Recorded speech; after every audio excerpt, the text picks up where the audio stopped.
প্রাকৃতিতে শুরু হয়ে গিয়েছে শীতের আমেজ। আর এই শীতের আমেজে বাঙালিদের ট্রেডিশনাল খাবার হচ্ছে হাঁস ভুনা। আর হাঁস ভুনার সাথে কিন্তু কালাই রুটি, ছিট পিঠা, চালের রুটি এইগুলো না হলে কিন্তু এই শীতের আমেজের হাঁস ভুনার খাওয়া একেবারেই জমে ওঠে না।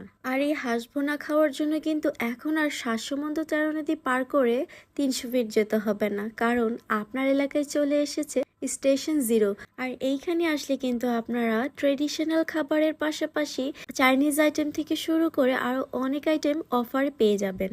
অ্যাম্বিয়েন্স নিয়ে কি বলবো, পুরোটাই হচ্ছে একটা গ্রামীণ পরিবেশে তারা ডেকোরেট করেছিল। প্রতিটা কর্নারেই কিন্তু ছিল বাঙালিয়ানা একটা ছোঁয়া। আর এই তো দেখতে দেখতে এখানে আমাদের অর্ডার করা সব খাবার চলে আসছে। আমরা ফার্স্টে হচ্ছে তাদের এখান থেকে স্পেশাল নেহারিটা অর্ডার করেছিলাম, আরো নিয়েছিলাম গরুর মাংস ভুনা, মুরগির মাংস ভুনা, আর মেইনলি যেটার জন্য আজকে এখানে আসছি সেটা হচ্ছে হাঁস ভুনা। আর এই খাবারের সাথে আমরা ভর্তা নিয়েছিলাম।